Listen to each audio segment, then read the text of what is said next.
안녕하세요. 안녕하세요. 네, 여러분들 만나뵙게 돼서 반갑습니다. 자, 여러분, 저는 대박열린목시학원에서 간호관리학을 강의하고 있는 오정아입니다. 저랑 같이 여러 시간 동안 공부했던 선생님들도 보실 수 있고요. 처음 오신 선생님도 계신 것 같아요. 자, 이렇게 여러분들하고 이렇게 만난 것도 계속 2년인 거죠. 그쵸? 그래서 2년의 시작을 이제 새롭게 다시 한번 시작했다고 보시면 되겠고요. 이번에 하게 되는 실전 모의고사는 이제 책을 보시면 아시겠지만 12회 모의고사로 진행될 예정입니다. 그래서 실전 모의고사반은 시험을 바로 앞두고 준비하는 과정이기 때문에 각 단원에서 꼭 중요하다고 생각되는 부분, 놓치면 안 되는 거, 강조하는 부분들을 빠지지 않도록 이제 들어가도록 노력을 했고요. 간호관리학에서 20문항 중에서 여러분들 한두 문제가 조금 어렵게 물음표 문제 정도로 나온다 그랬죠. 그래서 그 물음표 문제까지도 놓치지 않도록 새로운 문제도 추가로 만들어서 정리를 하였습니다. 자, 그래서 50여 분 동안 20문제씩을 풀어가면서 거기 문제와 관련된 개념들을 정리하면서 진행할 예정입니다. 자, 인강을 통해서 수업에 참여하신 선생님들은 자료실에 그 유인물이 올려져 있거든요. 다운 받으셔서 수업에 촬영하시면 되겠고요. 그래서 이번 실전 모의고사 반에 드리는 유인물을 보시면 이제 문제 개념과 관련돼야 되는 거, 여러분들이 꼭 알고 지나가야 되는 것들은 가로치기 OX 문제 형태로 들었고요.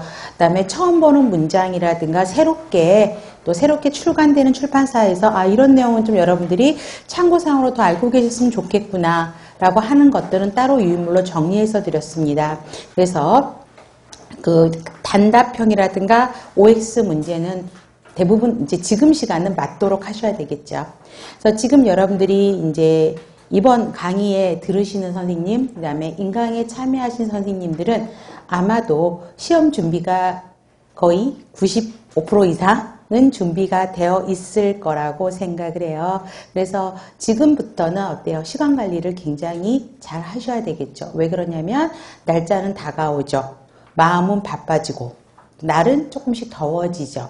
그리고 모의고사 문제를 보시면 생각보다 잘 맞으시는 선생님도 계시겠지만 생각보다 조금 더 틀리시는 선생님들이 계셔요. 그러면 또 상처를 받으세요. 나는 준비를 다 했는데 왜 또 이렇게 틀릴까? 그런데 이 실전 모의고사 발은 실제 난이도보다는 조금 더 어렵다. 우리가 놓치는 한 두세 문제를 잡기 위해서 하는 마무리받는 단계라고 생각하셔서 조금 내가 기대하는 점수보다는 낮게 나오더라도 굳이 상처받으실 필요는 없어요. 그걸 다시 알면 되는 것이니까. 아셨죠? 그렇게 해서 보시면 될 것 같아요. 자, 질문이 있으신 선생님들은, 실강에 참여하신 선생님들은 저에게 쉬는 시간에 물어보셔도 되고요. 학원 카페 이용하셔도 되고요. 그 다음에 인강에 참여하시는 선생님들은 그 홈페이지에 질문방 있거든요. 그쪽 부분을 이용하셔서 질문을 올려주시면 답을 달아드리도록 하겠습니다. 자, 저랑 호흡 맞춰서 이제 진행할 준비 되어 있으시죠? 네, 좋습니다. 지금은 한 가지 부탁드릴 거는 틀려도 좋으니까요. 제가 답은 몇 번? 그러면 자신 있게. 우리 실강에 참여하신 선생님들은 절대 앞모습 안 보이거든요. 안 보여요. 여기 앞줄에 아무도 안 앉아있잖아요. 그래서 모습은 안 나오고 목소리만 들릴 거니까 좀 틀리긴 하면 무안하시긴 하겠죠. 그렇죠? 그렇지만 어때요? 지금 무안하고 합격하면 되는 거죠. 그렇죠? 그래서 왜 그렇게 틀리고 나면 다시 한번 그걸 또 비슷한 문제가 나오면 틀리지는 않을 거예요. 지금부터는 내 것으로 그렇구나, 그렇지 뭐 이렇게 넘어가는 게 아니라 확실하게 내 것으로 다지기를 하는 발판이 되었으면 좋겠습니다. 자, 그러면 옆에 유인물 놓으시고요. 이제 시작해 보겠습니다. 1번, 조직은 형태나 처한 환경에 따라서 짓거나 굶거나 형태를 가지고 하게 되죠. 근데 문제는 짓거나 되는 환경이나 조건이 아닌 것은 그랬어요. 그러면 답은 몇 번일까요? 답은? 그렇죠. 지금 답이 두 개가 나누죠. 그쵸? 네. 제가 문제를 잘못 냈네요. 처음 문제부터. 답은 1번과 2번이 맞습니다. 자, 저도 이거 딱 보면서 문제 낼 때는 몰랐는데, 그쵸? 다시 이제 정리하면서 강의 준비하면서, 이런, 이것도 하필 모의고사 1의 첫 문제가, 이거 큰일 났구나. 이렇게 했는데, 저도 사람이죠. 그쵸? 그거는 이해를 해주셨으면 좋겠고요. 직권화 특성. 이 좋은 직권화가 효과적인 조직을 물어보는 거죠. 자, 판매 시장이 넓게 분포되어 있거나 시장 구조가 복잡할 때는 분권화가 좋죠. 그 다음에 탄력성과 창의성, 능동성이 필요한 거는 분권화가 좋죠. 그래서 답은 1번, 2번이 전부 분권화하기 좋은 조직이나 조직의 특성, 환경을 이야기하는 거고요. 위기나 불안 요소가 존재하게 되면 그 위기나 불안을 컨트롤할 강력한 리더가 있으면 좋겠죠. 이때가 직권화. 그 다음에 직접 감독의 필요성이 증가한다는 것은 직접 감독은 뭐야? 하나하나 지시하고 명령하고 통제하고 피드백하는 거잖아요. 그거가 증가할 때는 직권화가 좋죠. 그래서 3번, 4번은 직권화예요. 그래서 답은 1번, 2번인 거고요. 그래서 유인물 잠깐 보세요.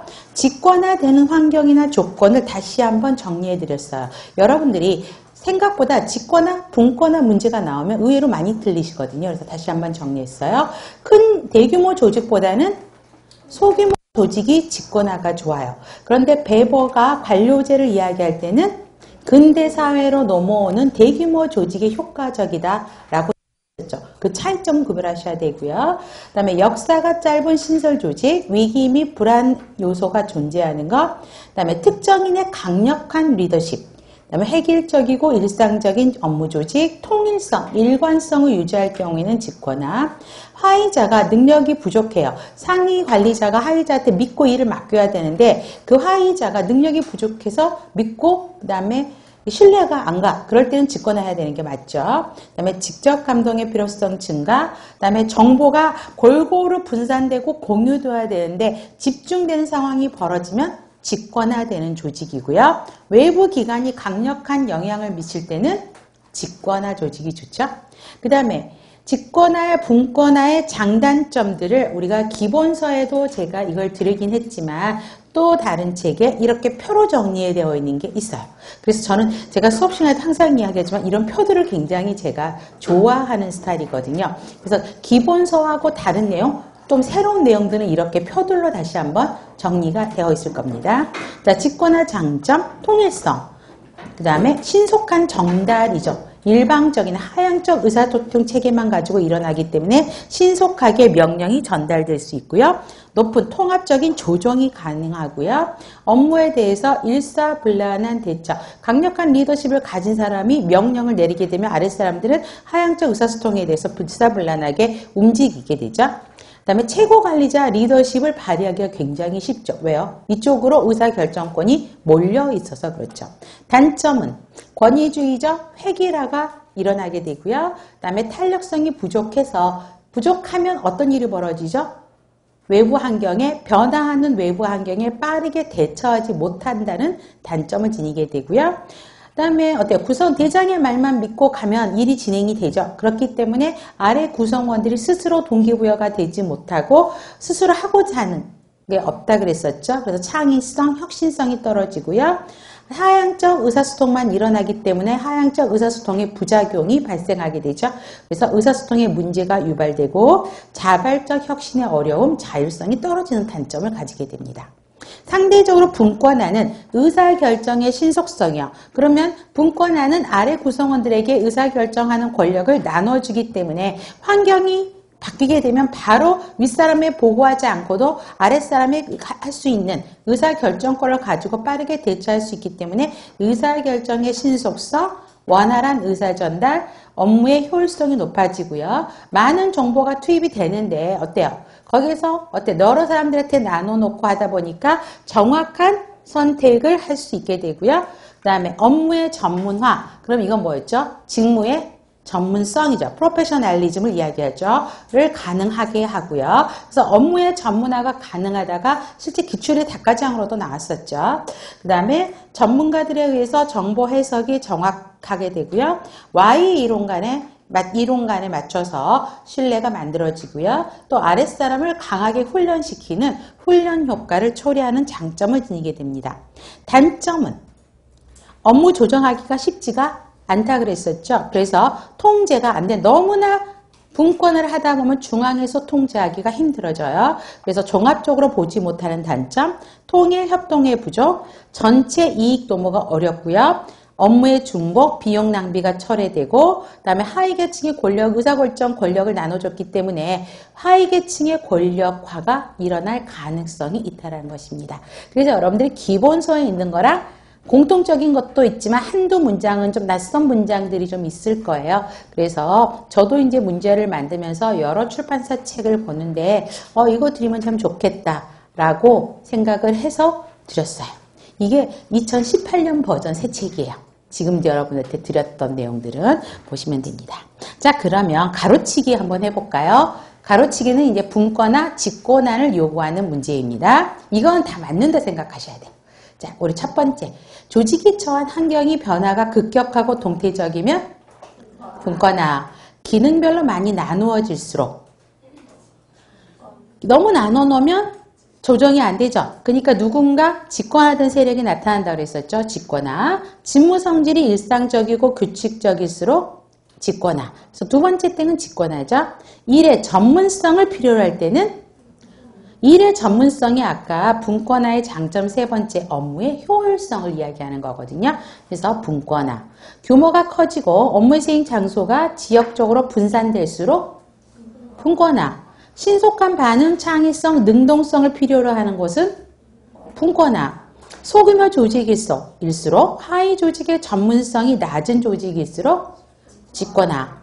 대규모 조직의 효용이 크고 실정에 맞는 업무 처리가 가능한 것은 분권화죠. 권력 의사결정권을 나눠줘야 실정에 맞게 바로바로 업무 처리가 될 수 있기 때문에 분권화. 경비절약 위기에 신속하게 대처할 수 있는 것은 직권화. 비공식적이다 민주적인 관리체계를 발전시키는 것은 분권화. 최고 관리자로 하여금 중대한 결정에 충분한 시간을 갖게 하는 것은 분권화죠. 아랫사람들한테 의사결정권을 나눠주고 그러면 최고 관리자는 조금 시간적인 여유가 남죠. 이거 어디서 많이 들었단 말이죠? 권한이임에서도 이런 말이 나왔었죠. 권한을 이임해주고 최고 관리자는 노는 게 아니라 조금 더 중대한 일에 매진할 수 있는 시간을 벌 수 있다라는 게 특성이었죠. 여기도 마찬가지예요. 그래서 최고 관리자로 하여금 중대한 결정에 충분한 시간을 갖도록 한다는 분권화고요. 신속한 업무 처리, 의사결정이 필요할 때는 분권화죠. 그래서 직권화와 분권화는 이런 조직의 특성을 주고 분권화냐 직권화냐 요구하는 문제가 있습니다. 그렇게 해서 답을 정리하시면 되겠고요. 2번 새로운 인적자원 관리의 경향에 대해서 해당하지 않는 것. 우리 전략적 인사관리까지는 배웠었죠. 그쵸? 자, 그러면 그런 흐름을 한번 봐보세요. 그러면 몇 번? 몇 번? 자, 우리 몇 분만 이야기하셨어? 큰 소리로. 그때 갑자기 목소리가 더 들어가세요. 자, 우리 큰 소리로 한번.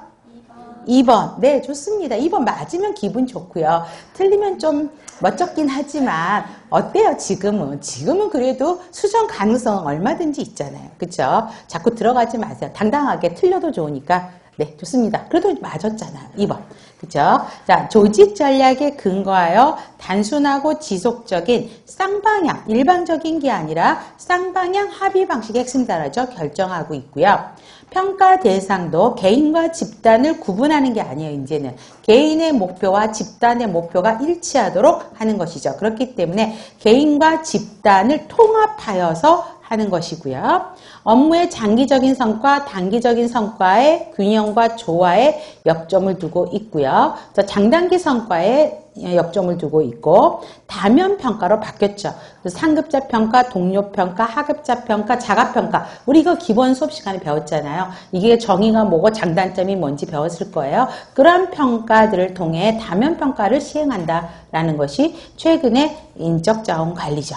그러면 이거에 대한 거를 표로 다시 유인물로 드렸습니다. 자, 새로운 인적자원 관리의 동향이라 그래서 과거와 현재, 자, 요 차이점을 보셨을 거예요. 그래서 여러분들이 전략적 인사관리는 다 아실 거예요. 이제 자원이 아니라 자본의 개념까지도 되고 있죠, 사람이. 그래서 여기서 보세요. 자, 목적과 주안점을 보시면 내부 공정성을 향상시키고 그거에 따라서 승진과 보상이 결정되는 게 과거라면 현재는 인적 자원 관리는 어때요? 경영의 투명성을 향상시키는 걸로 하면서 전략적인 목표를 만들어서 그거에 근거해서 달성하도록 하고 있고요. 평가 기준은 단기 성과하고 일반적인 능력만 봤다 그러면 최근의 관점은 장단기 성과의 균형을 맞추고 그 사람이 가지고 있는 핵심 역량이 무엇인지를 보는 것이죠. 부서 목표도 전략에 근거해서 단순하게 하되 목표 설정도 어때요? 쌍방향에 의해서 하향적인 위에서부터 아랫사람에게 위에서 목표를 정해서 아랫사람에게 전달되는 일방적인 의사소통이 아니라 같이 하는 쌍방향 합의 방식에 의해서 해야 되고요. 평가 대상도 개인과 집단의 통합이 이루어져야 되고요. 평가 주기도 지금도 이렇게 분기별로 하고 계시는 병원들도 계세요. 그렇지만 수시 평가가 이루어지고 거기에 대한 피드백이 이루어지고요. 평가자도요. 직속 상사 그 다음에 2차, 3차 상사가 아니라 어때요? 동료평가가 이루어져야 되고 하급평가가 이루어지고 자가평가도 이루어지는 다면평가와 직속상사는 왜 들어가요? 직속상사는 그 사람, 평가 대상이 되는 사람을 가장 잘 알고 있는 사람이 직속상관. 그래서 1차 고과자를 직속상관이라고 그랬죠. 그래서 우리가 기본서에서도 1차 고과자를 일단 의견을 존중하라라는 말이 있었을 겁니다. 그래서 직속상관이 평가를 하되 또 그건 그 사람 평가만 믿지는 말고 다면 평가를 통해서 평가를 하는 게 훨씬 더 좋다라는 것이죠. 그래서 현재 인적자원 관리의 흐름은 알고 계셔야 될 것 같아서 이 문제를 드렸고요. 3번입니다. 통제는 관리의 중요한 기능이지만 그것이 잘못되면 조직 내에 역기능 효과가 나타날 수 있는데 역기능 행동을 방지하기 위한 통제 원칙이요. 자, 이거는 다 맞으셔야 돼요. 몇 번? 자, 4번 하시는 분. 저는 1번보다 4번이 들렸어요. 자, 4번은 틀린 문항이죠. 자, 어디가 틀린 문항일까요? 그렇죠. 모니터링을 수시로 하는 게 좋은 거는 아니고 모니터링을 한다 그러면 언제? 초기에 해야 되고 정착되기 전에 시작할 때 초기에 해야 되고 또 한 번 언제쯤 어떤 중요한 시점이라고 생각되는 시기에 해야 되는 거지 자주 모니터링하고 평가하는 체계가 좋은 방법은 아니죠. 자주란 말 때문에 틀렸어요. 그러면 답은 몇 번? 1번이죠. 융통성 있어야 된다고 그랬었죠. 그래서 유연한 통제가 되도록 하고요. 그러면 2번은 왜 틀렸을까요? 일반적 상황이 아니라 그 활동의 특성을 반영할 수 있도록 어떤 상황? 특수한 상황에 통제가 이루어져야 되죠. 그래서 특수한 상황에 초점을 두고 설계된 후 실행되어야 되는 거 맞고요. 3번은요. 잠재적인 차이를 보류하는 게 아니라 잠재적인 차이, 실제적인 차이 다 신속하게 보고가 돼야 되는 게 통제 원칙이었었죠. 그래서 답은 1번입니다.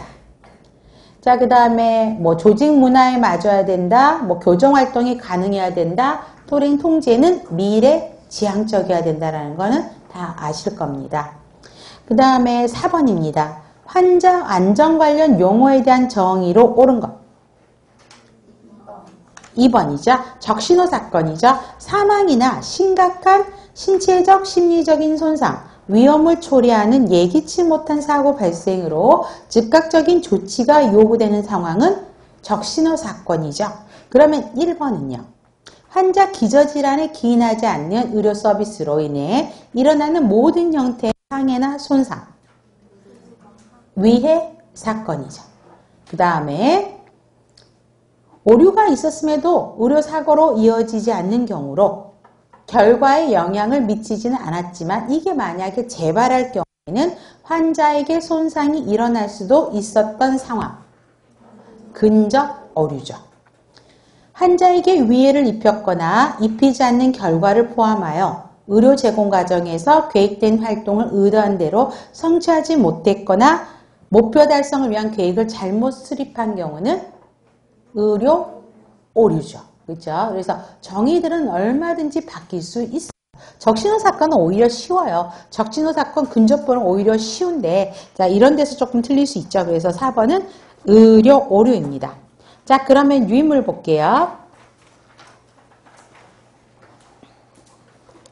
자, 의료의 첫 번째 땡은 뭘까요?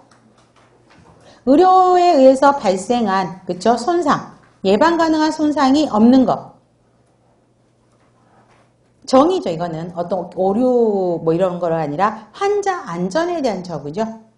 그 다음에 계획된 일련의 정신적 혹은 물리적인 행동들이 우연적인 요소가 개입되지 않는 상황에서 처음 의도한 결과를 달성하지 못하는 모든 상황.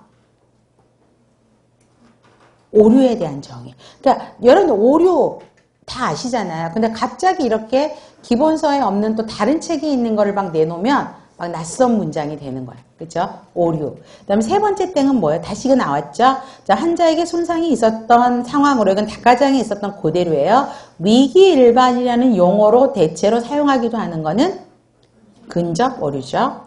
기저질환에 기인하지 않는 의료 서비스로 인해서 일어나는 아까 모든 행위의 상해나 손상을 위해 사건. 그다음 나머지는 똑같죠? 즉각적인 조치가 필요한 사건은 적신호 사건이죠. 그래서 개념에 대해서 다시 한번 정리하시면 좋고요. 5번입니다. 리더와 관리자의 차이 중 리더의 특성으로 옳은 것. 그래서 여러분들이 G 파트에 보면 기본서에 리더와 관리자의 특성을 표로 드렸을 겁니다. 그래서 보시면 돼요. 근데 그거를 가지고 또 똑같이 낼까? 그 문제는 정말 안 나와도 될 것 같아요. 그만큼 반복했죠. 우리 기출 단원에서 계속 반복해서 새로운 거 찾느라고. 그쵸? 자, 그럼 답은 몇 번? 4번. 리더의 특성 어렵지는 않으시죠? 구성원들에게 동기부여하고 영감, 에너지를 주면서 인파워링 하는 것이 리더죠. 조직 구조를 제공하고 규칙, 절차를 만드는 거, 직무에 일하는 거에 초점을 두고 내부를 바라보는 거, 권한을 사용한 거. 권한은 건 뭐죠? 직위에서 부여하는 합법적인 권력을 권한이죠. 공식적인 조직에서 주는 거죠. 그렇기 때문에 이건 관리자죠. 책임감 있게 행동하고 일을 올바르게 수행하는 것과 관련되는 게 관리자고, 리더는 올바른 옳은 일을 하는 게 리더죠. 자, 그런 문항들은 아실 겁니다. 답은 4번입니다. 자, 이렇게 새로운 문항으로 관리자와 리더가 표로 또 정리를 해놨어요. 자, 그러면 관리자, 목표 달성을 위해서 계획을 세우고 자원을 배분하는 거죠. 그 다음에 두 번째, 규칙과 절차를 개발하고요. 또 조직에 있는 사람이기 때문에 지시명령 통제하죠. 그래서 통제를 위한 방법을 개발하고 또 목표 수행을 하도록 구성원들을 모니터링하고 또 그 범주에서 벗어난 직원들을 훈육하셔야 되겠죠. 교정 활동을 하죠. 직무에 초점을 두고 내부를 바라보는 거고요. 책임감 있게 행동, 일을 올바르게 하고 그 다음에 조직의 질서, 안정성을 유지하려고 하고 구성원을 부하 직원으로 여기는 거고요. 권한을 사용하게 되죠. 상대적으로 리더는 방향 제시요. 그래서 리더는 항상 비전을 제시하는 것이고요. 그 다음에 구성원과 조직 목표를 가지고 서로 의사소통하며 팀워크를 만들어내고요. 동기부여하고 영감, 에너지를 주고 인파워링을 하고요. 그 다음에 우리 리더는 사람과의 관계에 초점을 둔다고 그랬죠. 그래서 사람과의 관계에서 가지고 있는 신뢰에 초점을 둔다고 우리 기본서에서 배우셨을 겁니다. 사람 간의 관계, 신뢰에 초점을 두고 조직 외부까지도 바라보는 거고요. 단호하게 행동하며 일을 수행하는 게 아니라 올바른 일을 하는 사람. 변화와 발전을 만든 사람, 구성원들을 직원으로 아랫사람으로 여기는 게 아니라 동료로 여기면서 여기서 또 신뢰라는 말이 또 나오죠. 그 다음에 영향력을 사용하죠. 그래서 리더는 공식적인 조직에도 있을 수 있고 비공식 조직에서도 리더는 있을 수도 있는 거죠. 그래서 그 차이점들을 구별하시면 될 것 같아요. 6번입니다. MBO의 장점으로 옳은 것. 그렇죠. 1번. 크게 나와야 되지. 성과에 대한 책임 소재를 명확하게 할 수 있죠. 그러면 2번은 왜 틀렸죠? 거시적이다. 장기적이다. 이게 틀렸죠. 그렇죠. 그래서 거시적인 것보다는 어떤 다른 말로 하면 가시적인 거. 눈에 보이는 목표를 해줘야지만이 구성원들이 훨씬 따라오기 좋죠. 그 다음에 장기적인 목표가 아니라 단기적인 목표. 그래서 MBO의 목표는 항상 기억하라고 그랬었죠. 단기적인 목표다, 양적인 목표다 라는 거였어요. 그래서 보시면 되고요. 그 다음에 목표의 신축성을 기할 수 있다. 아니죠. 목표의 신축성이 그렇죠. 부족하기가 쉽죠. 불확실한 상황과 유동적인 상황에서 유리하다. 아니죠. 지금처럼 불확실한 상황과 유동적인 환경에서는 목표 관리에 적용하는 게 어렵다라는 문장을 보셨을 겁니다. 그래서 답은 1번입니다. 자, 그러면 유인물 볼게요. 여기서 OX 문제죠. 자, 장단점들을 같이 써놓은 것 같아요. 정의랑. 부서 간 화합을 유도하여 조직 전체 생산성 향상에 도움을 준다. O예요? X예요? 왜 X예요? 자, 부서 간의 화합이 아니라 너무나 이걸 많이 해놓으면 부서들 간에 서로 지나친 경쟁을 초래하게 되죠. 그래서 오히려 조직 전체 생산성 향상에 도움을 주는 게 아니라 생산성에 악영향? 뭐 이런 말로 배우셨을 거예요. 악영향을 줄 수도 있다라는 것이었죠. 그래서 X. 구성원들에게 효과적인 자기관리 및 자기통제의 기회를 제공한다. 오죠. 여기 목표는 단기간의 목표예요. 얼마간의 기간으로 따지면 1년짜리죠. 그래서 처음에 목표를 세워서 그다음에 그거를 어때요? 자기가 스스로 주도하면서 셀프 컨트롤하면서 1년 동안 아웃풋을 만들어내야 되는 거죠. 그렇기 때문에 자기관리, 자기통제의 기회의 수단이 되는 것이 MBO입니다. 그래서 맞고요. 개인 목표, 부서 목표, 조직 목표를 결정하는데 시간과 비용이 절감된다. X. 자, 목표를 만드는 단계. 자, MBO에서 제일 먼저 이루어져야 되는 게 뭐라고 그랬었죠? 목표 설정. 그렇죠. 근데 목표가 설정하기가 쉽다, 어렵다? 어렵다. 그렇기 때문에 목표를 설정하는데 시간이 굉장히 많이 걸려요. 시간이 많이 걸린다라고 하면 비용은 그렇죠. 아무래도 더 많이 들겠죠. 그래서 설정 단계에서 시간과 비용이 많이 들고요. 또 설정하는 과정에서 상급자가 아래 구성원에게 목표를 제안을 하고 하급자가 그 중에서 여러 개 제안이 됐으면 그 중에서 어떤 게 나한테 맞는 목표인가 그거를 정하고 이러는 데서 어때요? 서로 간의 합의가 또 필요하잖아요. 거기서 그래서 시간 비용이 많이 들게 되는 것입니다. 그래서 X. 관리자는 상담, 협상, 의사결정, 문제 해결, 경청 등을 포함한 관리자로서의 능력이 향상된다. 그렇죠. 여러분, 아랫사람들이 MBO를 너무 잘하면 우리 MBO의 단점 중에 상급 관리자의 능력이 떨어질 수 있다는 문장 보셨어요. 근데 그걸 앞에 문장을 보시고 무조건 상급 관리자가 스스로 아랫사람이 너무 뛰어나면 스스로 자기 관리를 하지 않고 아래 구성원들의 업적을 자기 걸로 하는 단점이 나타날 수 있다 그랬죠. 그런 점에서는 상급 관리자의 능력이 떨어질 수 있다 그러는데 이게 잘 되면 아래 구성원과 상급자가 호흡을 맞춰서 또 상급자가 주로 하는 일이 뭐라 그랬어요? 수간호사들이. 하급자들이 자기가 세운 목표를 달성할 수 있도록 주기적으로 피드백하면서 모니터링 하는 거죠. 저는 제가 하는 일 깜빡 잊어버렸어. 근데 지나가다가 선생님이 툭 치면서 논문에서 논문 쓴다 그러는데 도구는 다 만들었어? 개념들은 잘 잡았어? 근데 저희들은 어떠지? 그 말 딱 듣는 순간 아차 그쵸 검사 받을 때가 됐구나. 그러면서 또 불이 나게 준비하고 하죠. 그렇기 때문에 그런 거를 잘하면 이 문장은 맞는 문장이에요. 근데 이 문장 가지고 문제를 딱 내잖아요. 근데 선생님들 질문하세요. 상급 관리자의 능력이 저하된다는데 이게 어떻게 O가 됩니까? 그렇죠? 그래서 그렇게 단답형으로 외우지 말고 전체 흐름을 보셔야 돼요. 이게 잘 되면 좋은 거죠. 상담, 협상, 의사결정, 문제 해결, 경청 등을 포함한. 왜요? 구성원들이 스스로 그거를 잘 할 수 있도록 옆에서 서포트하고 지지하는 역할이잖아요. 그렇기 때문에 관리자로서의 능력은 향상되는 거죠. 투입 지향의 목표를 설정하는 것으로 질적이고 추상적인 목표를 중요시한다는 당연히 X죠. 투입 지향적이 아니라 어떤 지향적 목표?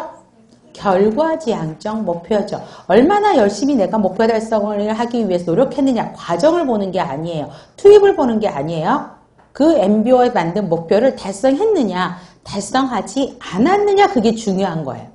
그렇죠? 그래서 여러분들, 선생님들이 조금, 제가 이런 말을 하면은 슬픈 말이 되겠지만, 지금 굉장히 노력을 열심히 하시잖아요.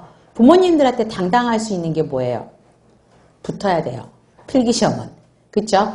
그러고 떨어지고 나서 엄마한테 나 열심히 공부했는데, 그쵸? 나는 왜 이럴까? 이런 말은 별로 도움이 안 된다는 거죠. 결과가 좋아야지만이 그 다음 멘트가 뭐예요? 너 진짜 고생했구나, 수고했구나, 인정을 받는 게 현실적인 문제죠. 그렇기 때문에 우리 결과지향적 목표예요. 필기시험을 패스하느냐, 패스하지 않느냐, 그죠?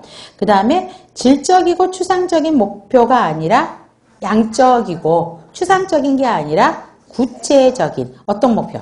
측정 가능한 목표, 숫자로 연산할 수 있는 목표, 이런 것들이 돼야 되는 거죠. 그래서 X 보시면 됩니다. 자, 참여적 목표이다. 맞아요. O죠. 수직적 의사소통 체계를 개선하는 데 유리하다. 네, O 해놓고는 아니야. 그래서 바로 옆에 있는 짝지가 X인 것 같지. 막 그러고 계세요. 그게 아니죠. 자, MB1은 저 보세요. 계층제 관료제에서 하기는 쉽다, 어렵다? 어렵다. 왜 어려워요?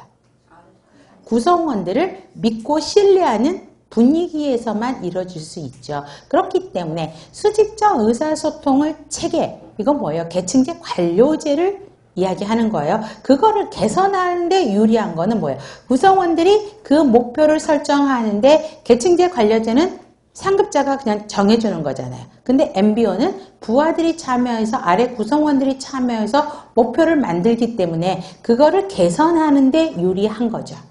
이것도 막상 딱 이렇게 나오면 이거 뭐지? 이런 생각이 들죠. 그래서 O에 맞는 문장입니다. 그래서 여러분들이 틀리시면 저는 한편으로 기쁨을 느껴요. 왜 그럴까요? 문제 잘 냈어. 그죠? 이런 거는 내가 찾았구나. 그죠? 여러분들은 조금 싫으시겠지만 그런 생각이 들어요. 그 다음에 개인의 능력 발휘와 책임 소재를 명확히 하고 자기를 통제하는 과정이다. 여기까지는. 그래서 MBO의 개념을 물어보는 문제 이게 나오죠. 그죠? 여기 과정이다 이렇게 끝나면서 MBO의 개념을 물어보고요.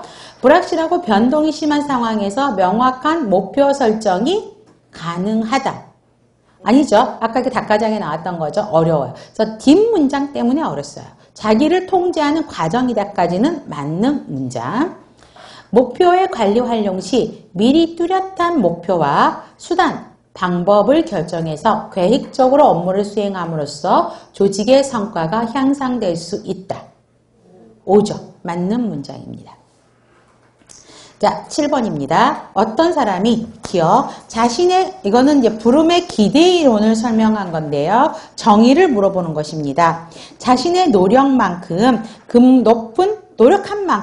높은 근무 성적을 낼 수 있다고 주관적으로 생각하는 것. 뭐에 대한 정의죠? 기대감. 그 근무 성적이 자신이 승진하는 데 중요 수단이 된다고 주관적으로 판단이 되는 것. 수단성.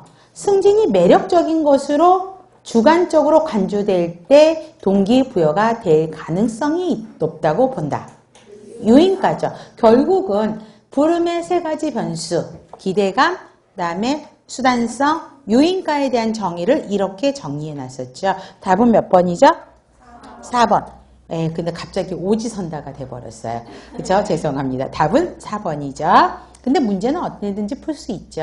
자, 그래서 이 세 가지가 다 높아야 돼요. 그럼 또 한번 가로치기 들어가 볼까요? 자, 우리 부름의 기대 이론에서 세 가지 변수는 객관적이 아니라 전부 주관적이라는 거 먼저 보시고요. 첫 번째 때 특정 활동이나 노력을 통해서 어떤 성과를 얻을 수 있는 확률. 기대감이죠. 노력의 결과로서 예상되는 보상에 대해서 개인이 느끼는 매력. 요인감. 일정 수준의 성과를 달성하면 보상을 얻을 수 있다는 주관적인 믿음. 수단성. 자, 경영자는 종업원들에게 스스로 노력하면 소기의 성과가 달성될 수 있다라는 믿음을 주셔야 된다.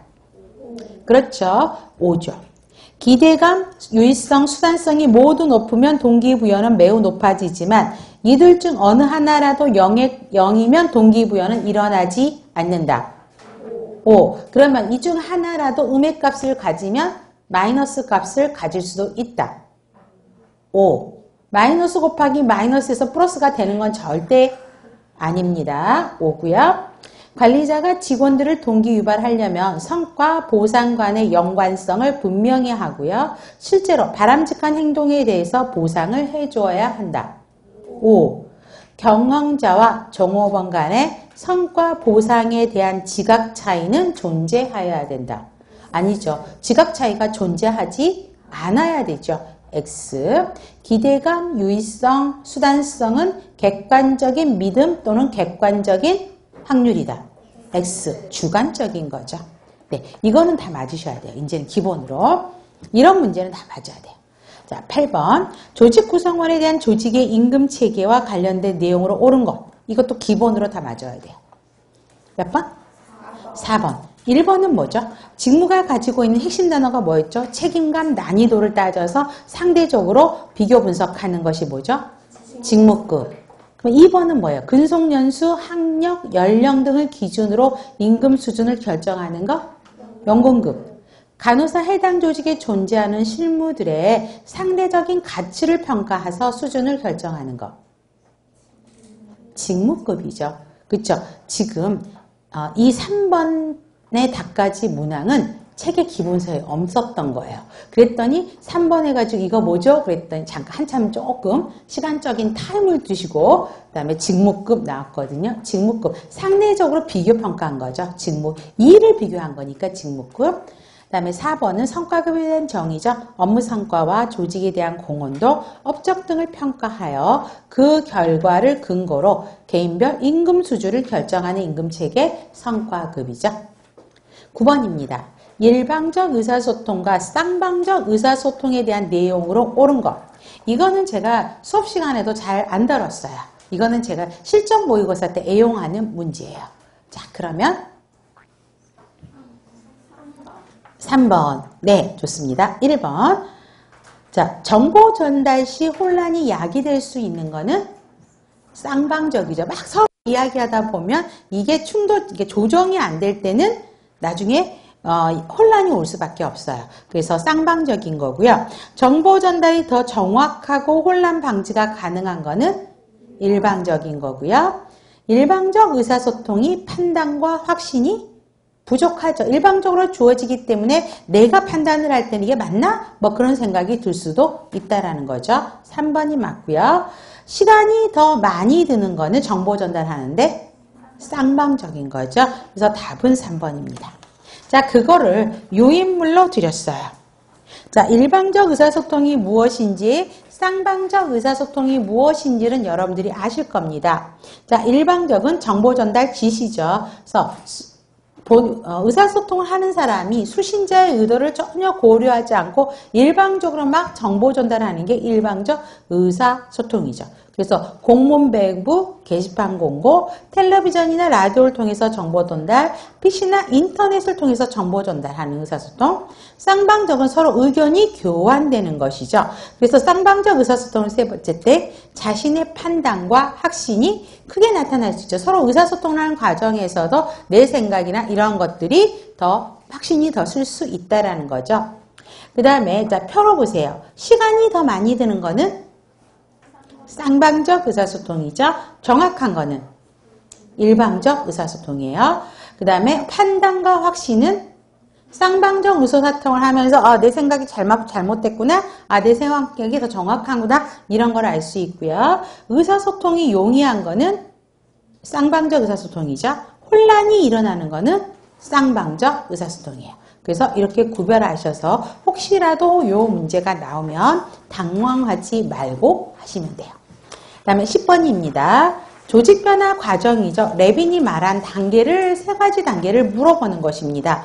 이것도 절대 틀리면 안 되죠. 기본으로 가져가야 되는 문제. 몇 번? 2번. 목소리가 커요. 자신 있거든요. 1번. 변화의 추진력을 증대하는 힘과 저항하는 힘, 요인을 잘 파악해서 중요한 거, 계획을 해서 실천하는 게 중요한 거는 변화 단계죠. 해빙 단계가 아니죠. 변화 단계에서 일어난 두 가지 기전이 뭐라고 배웠어요? 동일시와 내면화. 그래서 동일시 또는 내면화 중 어느 한쪽에 의해서 일어날 가능성이 높은 게 변화 단계. 그러면 새로운 것에 대해서 수용하고 이를 내면화하는 단계, 같은 문장이죠. 변화 단계. 새로운 패턴에 대해서 최고 결정자의 계속적인 강화 행위가 뒷받침되어야 된다. 재결빙, 재동결 단계. 왜요? 조직은 원래 모습으로 돌아가려고 하는 속성이 있기 때문에 이때 뭐가 이루어져야 된다 그랬었죠? 통제가 이루어져야 된다라는 문장이 이렇게 바뀌어서 나오는 거죠. 그래서 4번은 재동결 단계입니다. 답은 2번이죠. 그러면 레민의 3단계 OX 문제 봅니다. 변화가 완결된 상태로 원위치로 돌아가려는 속성이 없어진 단계가 재동결 단계 X죠. 속성이 변화가 완결됐거는 맞죠. 맞는데 뒷문장 원위치로 돌아가려는 속성이 있는 단계죠. 그렇기 때문에 X. 새로운 것에 대해서 이거 다시 닭가장에 있는 거 똑같은 거죠. 변화 단계. 통제가 더욱 필요한 단계는 X죠. 재결빙 단계, 재동결 단계. 변화의 욕구가 조직에 팽배하여 대안을 실행하는 단계는 변화 단계죠. X. 개인의 인격의 변화를 통합하여 정착되고 지속되게 하는 단계는 재결빙기다. 맞아요. 그 다음에 해빙 단계는 대안 탐색, 목적, 목표를 정의하는 단계다. 대안을 탐색하고 목적, 목표를 찾는 단계가 어느 단계? 변화 단계라고 이야기를 했죠. 그래서 X입니다. 다 맞으셔야 돼요. 네. 11번. 인간관계론을 적용한 간호관리의 특징으로 옳은 것. 전문 지식과 전문 기술에 의한 전문 직업화를 세 글자로 한다면 전문화. 그죠? 두 번째. 간호부서의 모든 문서에 대해 그냥 문서화죠. 그 다음에 간호 업무 수행에 대한 규칙과 절차의 공식화죠. 그래서 전문화, 문서화, 공식화 1, 2, 3번을 다 포함하고 있는 관리 이론은 관료제죠. 그럼 4번 동호인 활동을 지원한다. 공식적인 조직보다는 동호회 활동이라는 비공식 조직을 지원하고 거기 비공식 조직에 대한 인식이 커지게 된 게 인과관계론의 특성이었죠. 답은 4번입니다. 자, 그러면 유인물 볼게요.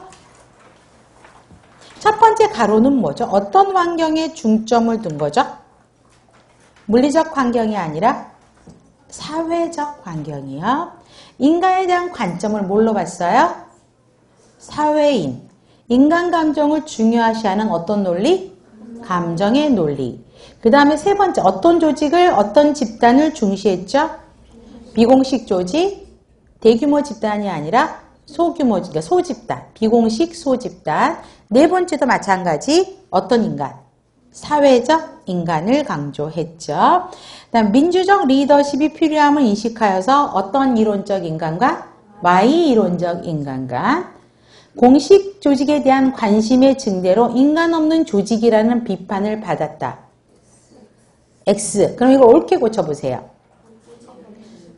공식 조직에 대한 관심의 증대가 아니라 비공식 조직에 대한 관심의 증대로 인간 없는 조직이 아니라 조직 없는 인간이라는 비판을 받았죠. 그래서 앞뒤 문장 다 틀려져. 그렇죠? 다음 구성원의 사회심리적 욕구충족에 따라 의사전달이 중요함을 알게 되어서 인사담당제도, 고충처리제도, 제한제도 발달을 유도한 것은 무슨 이론이냐. 이게 시험 문제였었죠. 이게 인간관계론이었죠. 그래서 O에 대한 거고요. 사회적 능률성을 중시한다. OX. O. 집단보다는 개인의 사기를 중시하였다. OX.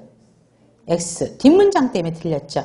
자, 개인보다는 집단 사기를 중시하였다.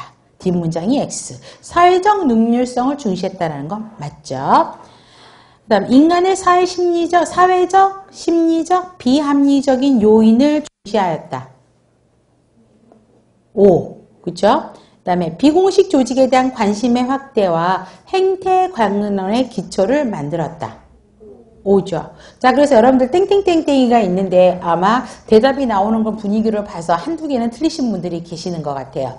그죠? 그 대신 꼭 정리 다시 하셔야 됩니다. 12번. 직무 분석에 대한 내용으로 옳은 것. 2번이죠. 직원들의 모집과 선발을 주로 사용되는 거는 명세서죠. 그러면 1번은 뭐가 틀렸죠? 직무기술서와 명세서가 도출된 거는 설계 결과가 아니라 직무 분석의 결과죠. 그래서 또 문제가 이렇게도 나왔었죠. 직무 분석의 결과로 도출되는 건 무엇인가? 가나다라 문제일 때. 그래서 직무기술서와 명세서 기억하셔야 되겠고요. 세 번째, 직무명, 근무위치, 직무계획과 내용, 기구장비, 서식, 감독, 근무조건, 위험성은 어디에 글로 써 있는 거죠? 직무명세서가 아니라 기술서.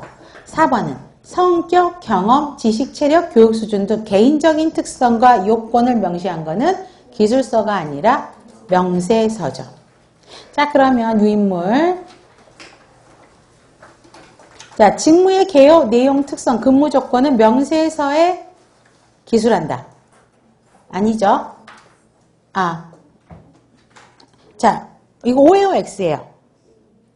자, 앞에 뭐가 돼 있어?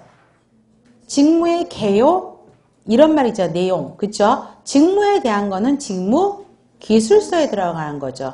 그쵸? 근무 조건. 그러니까 직무의 개요, 내용, 특성, 근무 조건은 명세서가 아니라 기술서죠. 그래서 X. 자, 두 번째는 가로가 뭐예요? 직무 명세서에는 필요로 하는 인적 특성이죠. 인적 특성이나 요건을 명시화한 거. 세 번째. 뭐를 통해서 확인된 결과죠? 직무 분석을 통해서 확인된 것이 기술서, 명세서로 나오는 거고요. 직무 기술서는 직무 분석 결과에 의해서 작성되는 뭐에 대한 거? 직무의 특성에 대한 설명서죠. 13번. 이거 틀리시면 안 되죠? 표적시장이요. 몇 번이죠? 1번이죠. 2번은 영양자 시장. 3번은 고객시장이죠. 자, 이거 내부 시장이라고 하면 안 되지, 이거는. 환자, 가족, 건강한 개인이기 때문에 간호 대상자들을 이야기한 거죠. 그렇기 때문에 간호 고객시장. 4번은 간호 의뢰시장이죠. 그래서 이거는 뭐 여러 번의 기출문제를 푸셔서 아실 거여서 따로 문제는 드리지 않았고요. 14번. 계층제 순기능으로 옳은 것. 조직의 분쟁이나 역할 갈등 시 조직 통솔 및 갈등 해결을 위한 수단이다. 맞는 거죠. 그러면 1번은 왜 틀렸까죠? 환경에 대한 조직의 탄력적인 대응으로 자율성 창의력이 증진된다. 어디를 고쳐야 될까요? 탄력적이란 말도 틀렸어요. 왜요? 계층제는 환경에 너무 딱딱해서 어때요? 조직의 빠른 환경 변화에게 빠르게 대처하지 못하죠. 그렇기 때문에 탄력적인 대응 아니에요. 조직의 경직화 이래야 되지 맞고요. 그러다 보니까 자율성 창의력은 떨어지는 것이죠. 두 문장이 다 틀렸어요. 2번. 구성원의 인간화로 조직에 대한 소속감이 증가한다. 어디 틀렸어요? 비인간화로 바꾸셔야 되겠죠. 그 다음에 소속감이 증가하는 게 아니라 소속감이 결여되고 박탈되어서 그 조직을 떠나고 싶은 생각을 많이 한다 그랬었죠. 많은 계층 수준의 분화로 정확한 의사소통이 이루어진다. 만약에 계층 수가 많게 이루어지게 되면 의사소통에 왜곡, 누락, 편중이 일어나죠. 그렇기 때문에 쉽게 이루어지지는 않게 되죠. 오류가 많이 발생하죠. 답은 3번입니다. 자, 그러면 유인물 첫 번째 땡. 경직성 초래, 의사전달 왜곡 초래, 동태적이고 융통적인 인간관계 저해. O예요? X예요? O죠. 여기서 X하면 안 돼요. O예요. 그 다음에 의사소통 시 직원에게 과중한 부담을 주어서 왜곡, 누락, 편중? O. 권한과 책임의 위임 통로. O. 외부 환경에 즉각적으로 적응하기 쉬운 조직이 아니죠. 그쵸? 보수적인 조직이에요. 그래서 쉽게 적응하지 못합니다. X. 지나친 수직적 관계로 근무 의욕 떨어지고 경직화 초래. O. 경직화로 창의력, 자율성 저해. O. 그 다음에 이거는 뭐 있지? 이거는 뭐예요? 쉽게 말하면. 이거를 문제로 주고 답을 뭘로 해야 되지? 계층제 원리죠. 그래서 계층제 원리 정의를 물어보는 문제예요. 그래서 권한, 책임, 의무 항상 이 말이 나온다라는 거. 그래서 맞는 문장이죠. 그래서 이게 실제 기출이죠. 요 땡이를 주고 답을 다음 중 어떤 조직화의 원리에 해당되느냐. 뭐 이런 것들도 나왔었어요. 계층의 수를 늘려서 구성원의 사기 저하를 방지하는 게 좋다고요. X죠. 현대로 올수록 계층수를 늘려라, 줄여라는 거죠. 그래서 계층수를 줄여서 구성원의 사기 저하를 방지하는 게 좋다라는 것이죠. 스태프 활동이나 라인 활동이 여러 계층에서 혼합되고 있음에 유의하여 이중적 계층제를 용인해라, 용인하지 말아라. 용인해라라는 거죠. 그래서 5에 해당하는 것입니다. 15번 연기준 예산제를 설명한 것으로 옳은 것. 1번이죠. 투입 비용 성과를 연계해서 검토해서 예산 강비의 가능성을 줄이고 최적 배분을 달성하는 것입니다. 자, 2번은 뭐죠? 계획 지향 예산이 아니라 감축 지향 예산이죠. 계획 지향 예산은 우리 뭐였어요? PPBS를 이야기하는 거죠. 예산 작성 시 시간과 노력을 줄일 수 있다. O예요? X예요? X. 왜요? 처음부터 ZBB 0을 기준으로 다시 모든 사업을 우선순위로 효율성, 효과성을 따져서 다시 재분배를 해야 되기 때문에 시간 많이 걸리고 노력 많이 걸린다. 그래서 두 개 다 틀린 거죠. 감축 지향 예산 바꾸셔야 되고요. 시간, 노력 많이 요구됩니다. 3번은 어디가 틀렸죠? 우선순위가 고려되지가 않아 고려되는 것이죠. 그래서 재무적 관점에서는 효율적입니다. 대안을 개발하고 지출 수준별 효과를 비교하는 것이 현실적으로는 어렵다라는 게 ZBB의 단점이었었죠. 그래서 보시면 됩니다. 1번입니다. 그러면 자, OX 문제 첫 번째 땡. 무엇을 성취하는가에 초점을 두는 거는 ZBB 아니죠. 그쵸? 이건 뭐지? 무슨 예산이죠? 첫 번째 땡은 X죠. 이거는 무슨 예산? 성과주의 예산. 아웃풋에 무엇에 성취하는가에 초점을 두어서 예산을 편성하는 것은 성과주의 예산이에요. 그 다음에 의사결정과 검토 과정을 통해서 관리자들의 참여, 의사결정의 질이 올라가는 거다. 5죠. 목표와 활동 중심적이다. 감축 기능 중심의 예산이다. 5. 전년도 비용의 차기 년도의 물가 상승률 이자율을 곱해서 예산을 세우는 방법은 X죠. 점진적 예산법에 대한 설명이기 때문에 X. 필수 불가결한 예산에 대해서 시각, 노력, 낭비를 초래할 수 있다. 필수 불가결한 예산은 굳이 0 수준에 나서 새롭게 다른 사업과 비교할 필요가 없죠. 필수 불가결은 어쩔 수 없이 계속 들어가는 예산님 말이에요. 그렇기 때문에 이거는 굳이 ZBB를 할 필요 없어요. 그렇죠? 근데 ZBB는 이런 것까지도 연기준 넣고 비교 분석을 하기 때문에 시간, 노력, 낭비를 초래할 수 있다라는 것입니다. 맞는 문장이에요.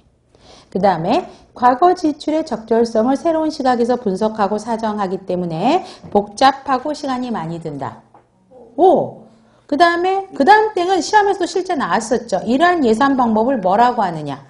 ZBB라고 했죠. 그래서 효율성, 효과성, 중요성 다 해서 하는 거 5고요. 하향적 의사결정 방식이다. 하향적 의사결정 방식은 PPBS예요. 그렇기 때문에 상향적 의사결정, 관리자들이 다 비교해서 우선순위 따져서 올리는 거기 때문에 상향적 의사결정 방식이고요. X. 외부 환경 변화에 따른 사업 개입의 신속한 변화 요구에 대응하기 어렵다. 아니죠. 변화 요구에 쉽게 대처할 수 있죠. 왜요? 환경이 바뀌면 우선순위들이 바뀌어요. 그렇죠? 그렇기 때문에 빠르게 대처할 수 있기 때문에 맞습니다. X, 그러니까 대응하기 어렵다. 그렇기 때문에 틀린 거예요. 대응하기 쉬워요. 그 다음에 상급 관리자와 중간 관리자의 상호 위해와 이입 능력을 촉진한다. 맞는 문장이죠. 해마다 자신의 부서나 프로젝트 유무에 위협을 가하는 것으로 인식될 수 있다. 5. 장기적인 계획 수립, 단기적인 예산, 중기적인 프로그램으로 연결시키는 것은 PPBS에 대한 정의죠. 그래서 X죠. 16번 간호사가 병실을 순회하던 중 호흡이 정지된 환자를 발견하여 급히 심폐소생술을 시행했어요. 응급상황에 대비한 간호사의 활동으로 옳지 않는 것. 몇 번요? 4번이죠. 자, 4번이 왜 틀렸을까요? 심폐소생술을 하는 의사, 간호사의 정기적인 교육 여부를 확인한다. 교육한다? 교육 여부를 확인한다? 그건 맞아요. 근데 어디가 틀렸어요? 간호사? 그건 맞죠. 아, 간호사가 한 게 아니라, 그런 문제, 이거 그게 아니라, 심폐소생술을 하는 의사, 간호사의 정기적인 교육 여부를 간호관리자라면 정기적인 교육 여부를 확인하는 건 맞아요. 근데, 우리 이제, 물론 심폐소생술이 팀에 의해서 하는 거긴 맞지만, 전 직원의 교육을 의무시하고 있죠.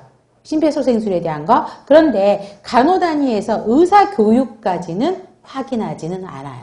그래서 의사의 정기적인 교육 여부를 확인한다. 그래서 틀린 거예요. 그런데 간호사의 교육 여부는 확인하셔야 되죠. 그래서 틀린 거예요. 자, 응급카트에는 의약품 물품 목록이 있고 목록과 일치되게 갖춰지며 항상 봉인 상태가 유지돼야 되죠. 그 다음에 두 번째, 심폐소생술에 필요한 물품, 약품 및 제세동기를 포함한 응급카트를 구비하고 주기적인 점검과 관리를 실시한다. 맞고요. 제세동기는 이것도 기억하셔야 될 거 3, 4분 안에 사용할 수 있도록 해야 되고요. 충전 여부, 충전이 안 됐으면 응급사태 대처 못하죠. 부속 물품도 구비가 되어 있어야 됩니다. 그 다음에 우리 환자 접전 부서에 있는 간호사들 같은 경우는 정기 교육을 1년에 몇 회 받는다? 몇 번? 임상에서 몇 번 받으셨어요? 다 잊어버리셨어요? 이 2번. 예, 이론적으로는 2번이에요. 그래서 1년에 2번 2회 이상을 받아야 되고요. 그 다음에 단호단위 관리자, 수간호사는 그 여부를 확인해야 되는 것입니다.